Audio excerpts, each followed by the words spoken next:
of Day 2022, which is being observed under the theme Changing Course, Transforming Education. A very good morning to you, Minister Vanik Chand. Good morning to you too, Tiana, and to all your listeners. Happy Education Day. And how are you doing this morning? I'm good, ready for the day. Okay, great. So as I said, today is International Day of Education, and it is being observed today for the 4th year. I want to know, why is such an observance important for Guyanese as it relates to the importance of education? I think anything that brings attention to the fact that education is the best resource we can give to our children and to our nation would be a good thing. And I think so days, observances like these are really days that bring attention to, the topic generally, like education, and then particularly what's happening in and around that area around the world. So, right now, for example, we're trying to get children back into schools for face-to-face learning, not only here in Guyana but around the world. So it's important. It's important that we talk not only about what's happening in Guyana, but the worldwide view on the particular issue. So we're happy to be celebrating and observing this day along with the rest of the globe. Great. And COVID-19 has had some major effects on the country. In what ways did it affect the education system? What are some of the challenges that the education system struggled with during the pandemic? And how did officials manage to curb some of these challenges? Yeah, well, the first one, is that everything else would spring from is throughout history in this country, as in many others, I'd say in all others, education has always been delivered face-to-face. That is, a teacher standing in front of students, teaching, whether it be under a tree or in a church house or in a school building and a classroom. It's always been an in-person delivery, face-to-face delivery. All our teachers are trained for that. We have become accustomed to that, and for the last 2 years, almost 2 years, we have not been able to do that in the same way that everybody had become accustomed and trained. And so that's the biggest challenge, really. How do you deliver education effectively?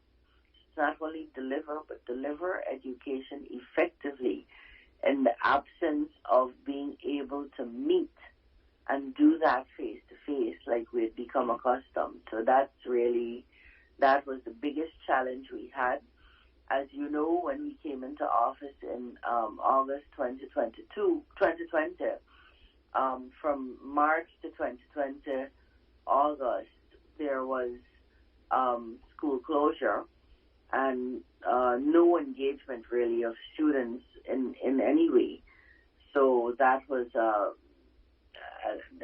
the beginning of trying to engage our children through distance modes like the Learning Channel and the radio and worksheets and using internet platforms like Google and Edmodo, Google Classroom and Edmodo and Zoom and so on.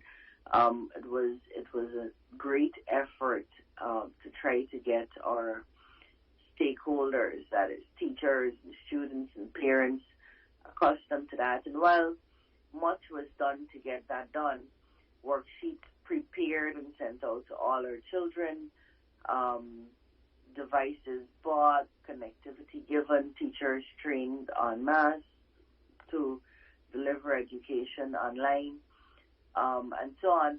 We are certain and sure, as well as we know our names, that 2 years down, there is nothing that could replace the effectiveness of in-person, face-to-face education, at least not at this stage where we are still struggling with connectivity, where we're still struggling with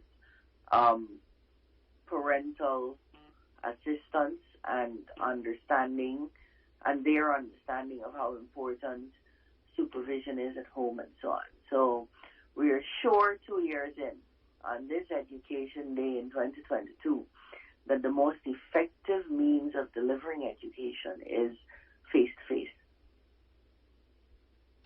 Okay, great. And in light of that, how well is Guyana faring in strengthening the delivery of quality education? Right now, Guyana is struggling with getting kids back into the classroom. And I mean, I think that's the same thing for most countries.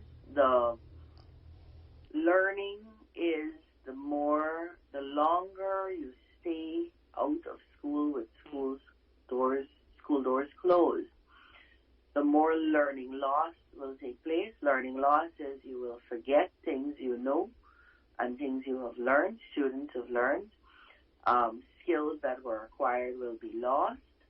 So children who were writing when we closed in March 2020 are struggling to write now. Children who had reached a certain level of literacy have lost some of those skills. Mathematical skills have been forgotten. Just basic information in social studies and science have been forgotten. And the other big consequence of staying away from school is children are more likely to leave school early.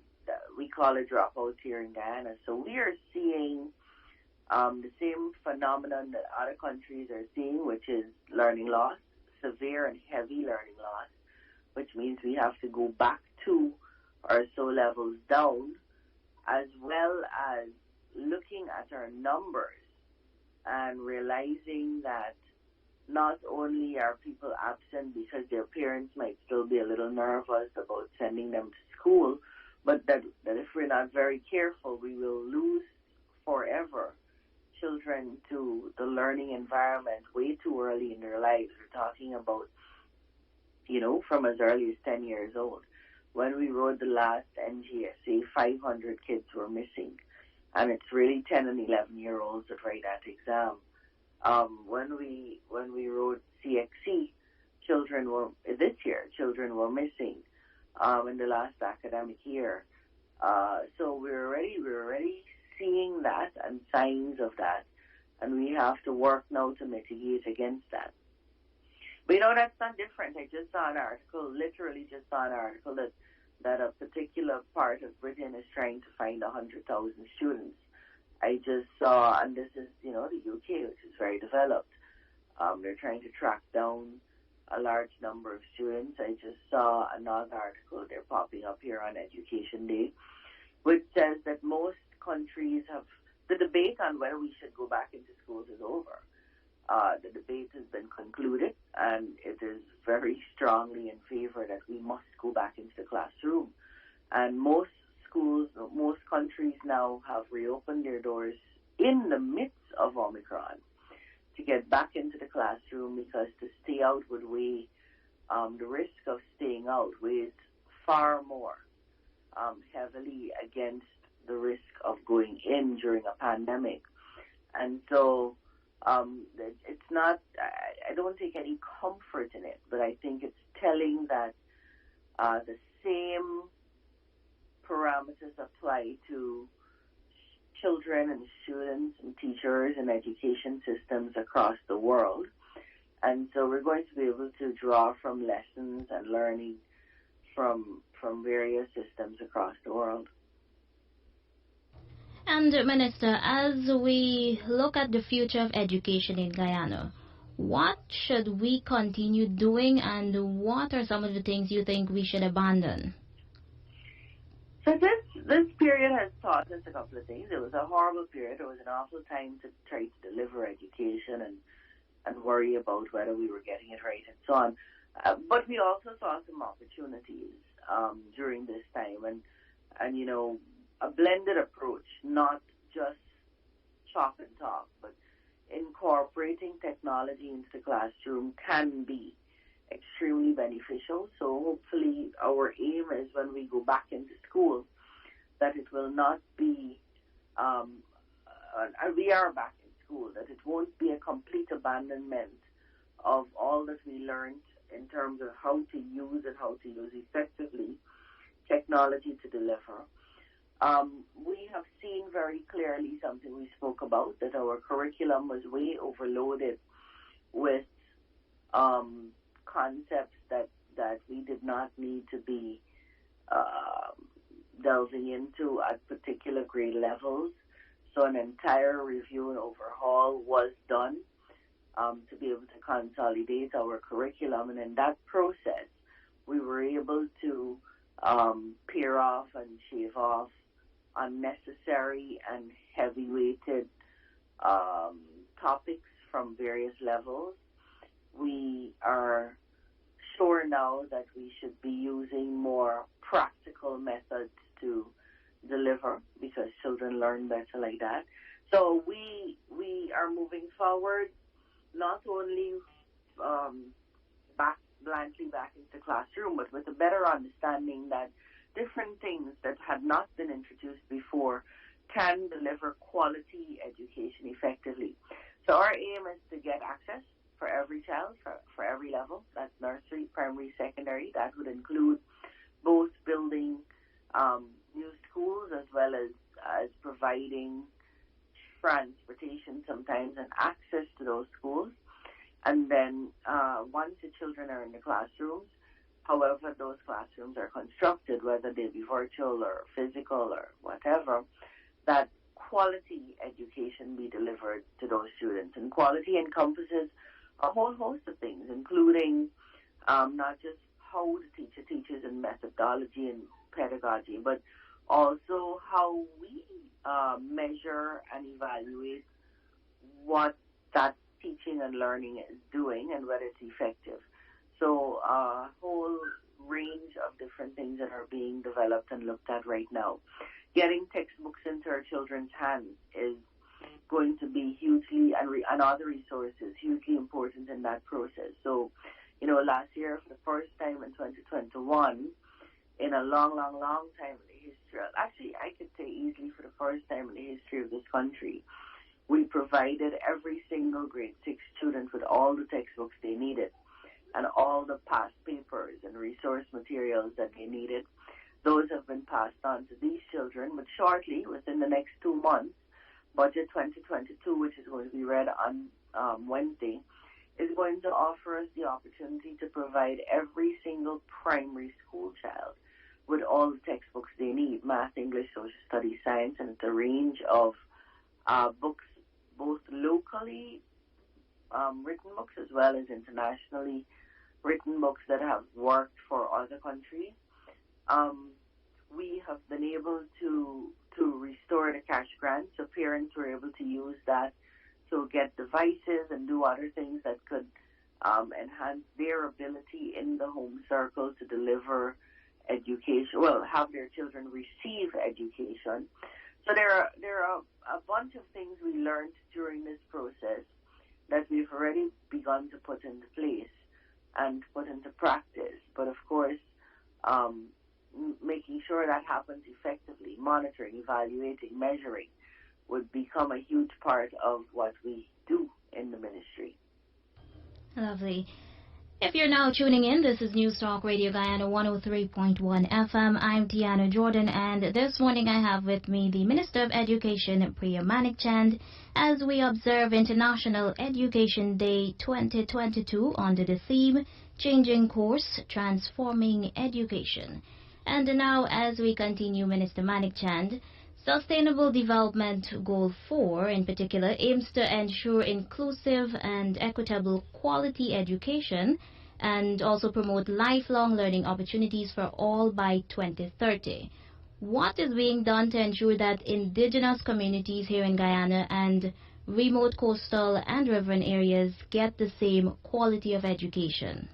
Well, I just mentioned to you how important it is for us to make sure we deliver equitably across the country. And so when we speak of delivering to every child, we speak of delivering textbooks to every child, deep in the furthest hinterland, most riverine community. But what the most certain way of delivering quality education is having trained teachers in front of the classroom who are constantly upgraded and monitored and evaluated, measured, and retaught. This year, we graduated the highest number of students ever from the CPC, that's the Cyril Potter College of Education. And that sounds like a small feat, but in August of 2020, that school, that college was closed. And if, with no prospect or real plan of reopening in the pandemic, and if we had not made serious efforts not only to reopen, but to reopen and be accessible online and otherwise, distance modes to students far off in the hinterland and elsewhere, then we would not have been graduating any child, let alone any student, let alone the largest batch. Outside of that, we've gone fully online at the CPC college. Although not solely, we intend to go back face-to-face for certain numbers. But that measure to take us fully online saw our intake moving from about 535 students to 2,800 students, almost a fivefold increase to of our students. Now, what that means is that more teachers will be trained. What we saw, which was a very interesting phenomenon, was that before, where we would have 300 hinterland teachers doing just the certificate program, that's the TTC, the Trained Teacher Certificate Program, we now have only 39 teachers doing that program, and far more hinterland teachers doing the degree program. So before that program, the degree was close to the hinterland students.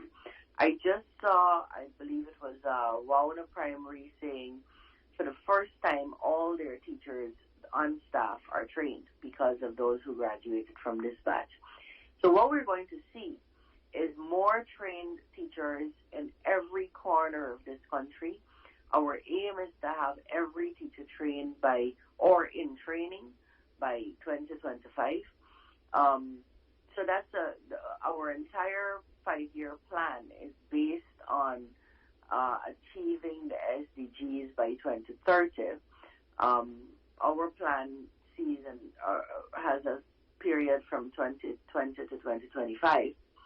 But promoting lifelong learning is heavily planned for through TVET education as well as continuing education. As you know, we commissioned last year and launched the Guyana Online Academy of Learning, which derives from a promise the People's Progressive Party made when we were campaigning for elections, that in this period, more than at least 20,000 students, Guyanese people, will be given the opportunity to study online through renowned universities.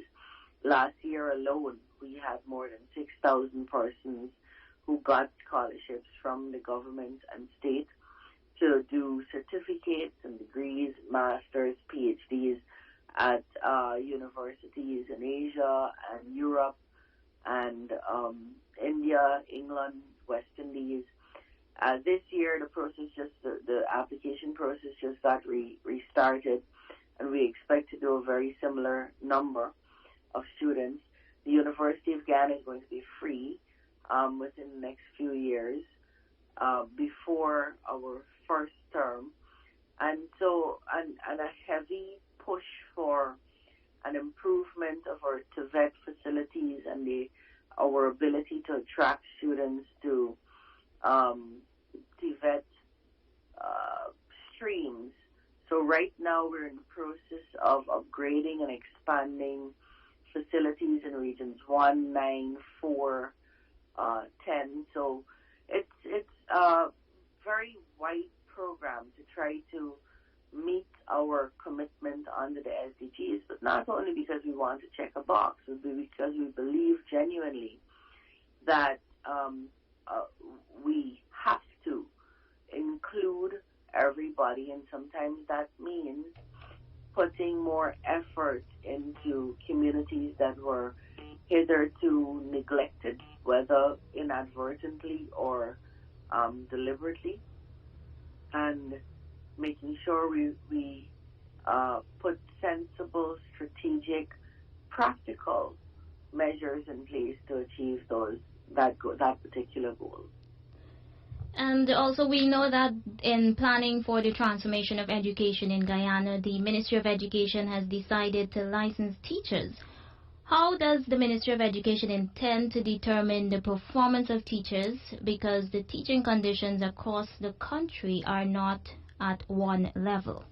Well, that's a really good question, and shows that you have thought about that.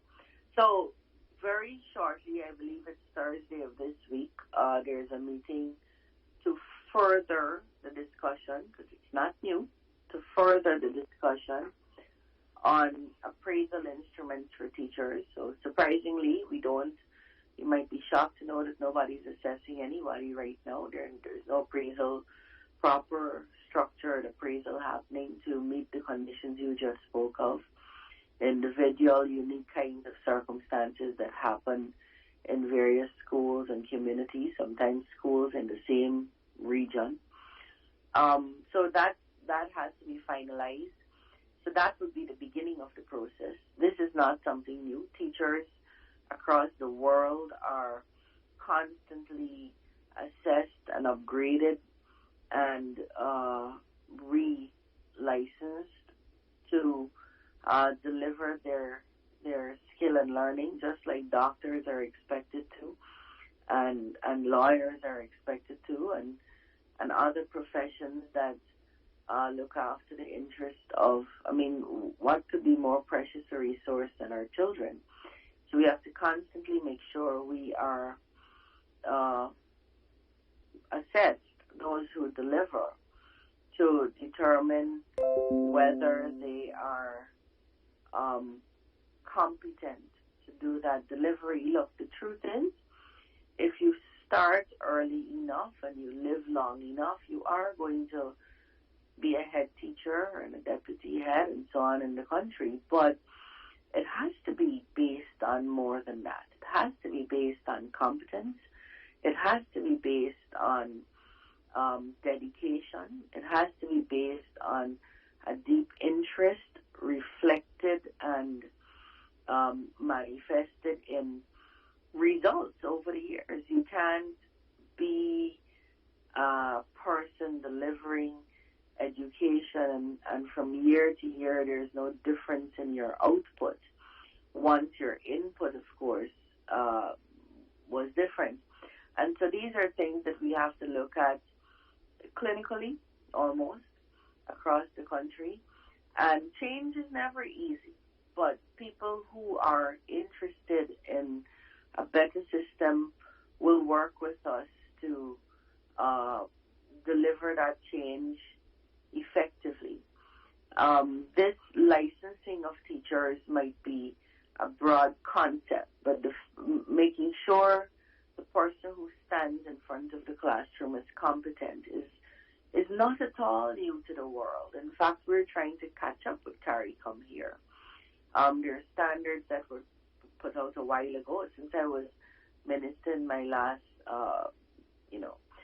between 2011 to 2015, we had wide consultations on how this should happen and what should happen. And unfortunately, that entire process was dropped and nothing was furthered in the time that we were out of office. So we need to get back going there. This is actually something good for the professional teacher. And it will definitely, I believe, inure to the benefit of our children.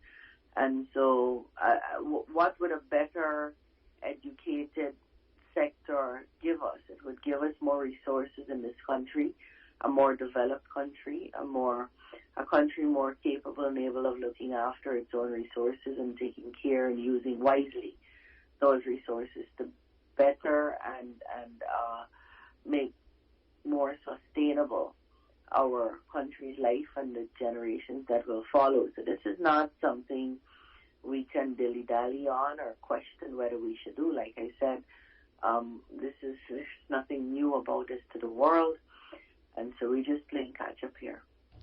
And does the Education Ministry, as part of its transformative agenda, plan to have teachers anonymously evaluate education officers and the inspectorate system or field officers? Yes, and so we're coming to a place where, and it shouldn't have to be anonymous. You see, that's part of growth. I mean, if we begin with anonymous evaluations, then we should certainly aim to phase that out after a while. There should be no hesitation in holding each other accountable. First of all, our education officers come from the teaching profession. We don't pluck them out of accountants, or we don't bring nurses in to be education officers. We bring in trained teachers who, I hope, were assessed to be the better teachers in their fields. I have seen sometimes a departure from that, and it can become more who knows who, but it must never be that. Our education officers must be the best of the best, and so we should not hesitate in demanding of service providers in this country, whether it be teachers, education officers, or public servants across the counter, the very best they have to offer, and demanding that their skills be improved. And so that is why I spoke earlier more than once in this brief conversation of measurement and evaluation and monitoring of the service providers in the education system. Because if we measure and evaluate and we're not seeing from any of those what we should see, then measures must be taken to make sure what their output was intended we get, or else it's our children or our nation that would suffer. And with the 2022 budget just days away, can teachers expect increased salaries and allowances? No, I'm not. The budget is really going to be read by the Minister of Finance, and I am not at liberty to disclose at this point anything that is in the budget. In fact, I'll be quite frank, while we all put up wish lists, every ministry, it falls upon, a heavy burden falls upon the shoulders of the Minister of Finance to balance the needs of each sector weighed against where our country is and where we project we want to be. What I can say is that the conditions the teachers will work under will be far better. I mean, if every teacher is able to work with their children, and the children have all the resources they need on their table, in their book bag, that immediately brings relief and joy, in my view, to a teacher and what they're able to do with those resources. You could give homework, you could tell everybody turn to a particular page. The physical environment of schools will change. That has begun significantly. So it's not usually just only salaries and benefits. How we deliver resources and how we help to train and retrain our teachers and how we guide that process would be large benefits that teachers can look forward to. And just before we wrap things up, on this International Day of Education, what message would you like to leave with the younger generation? That if we were ever in doubt about the necessity for face-to-face classroom education, after the last 2 years and all the studies we've looked at and that have been conducted around the world, then the only way to advance your individual life, make your family's life better, is through an education. And so we're pleading with everybody to get back into the classroom, get vaccinated if you're of the right age, or as soon as you become of the right age, get your second shot.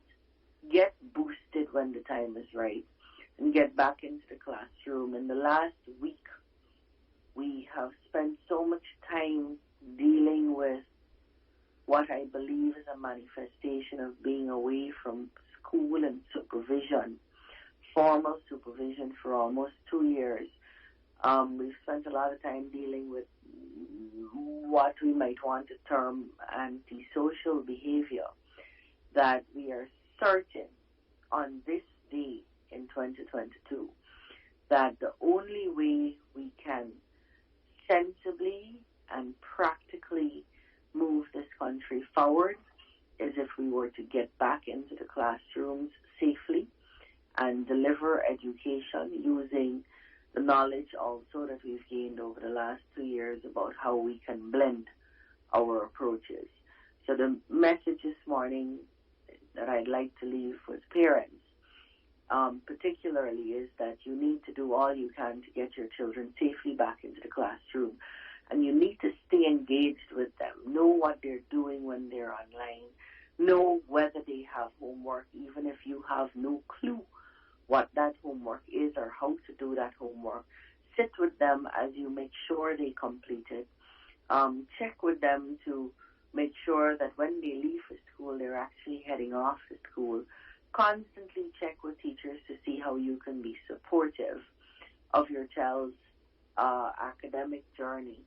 We have determined that there are certain skills we'd like to see every student exiting the high schools, the education system at high school with, and we'll announce those shortly. But we're looking for more than just academic excellence from our students, and we're trying to make rounded students. And we are looking forward to partnerships with parents and families, churches, mandirs, temples, communities along this journey. Okay, thank you very much, Minister Manik Chand, for taking the time out for this interview here on 103.1 FM. I'm very glad you had me. Happy Education Day. Okay.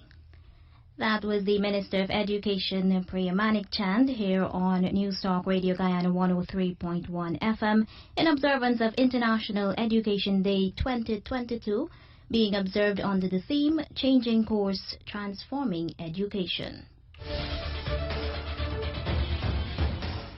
News Talk Radio Guyana is the station for you, bringing you news updates every hour, major news 3 times a day, edutainment on a higher level, shows like Beat the Clock, Brunch on the Coast, The Afternoon Jam, Youth Perspective. It's a station that goes wherever you go, streaming online at www.bit.ly/newstalk1031. It's News Talk Radio Guyana.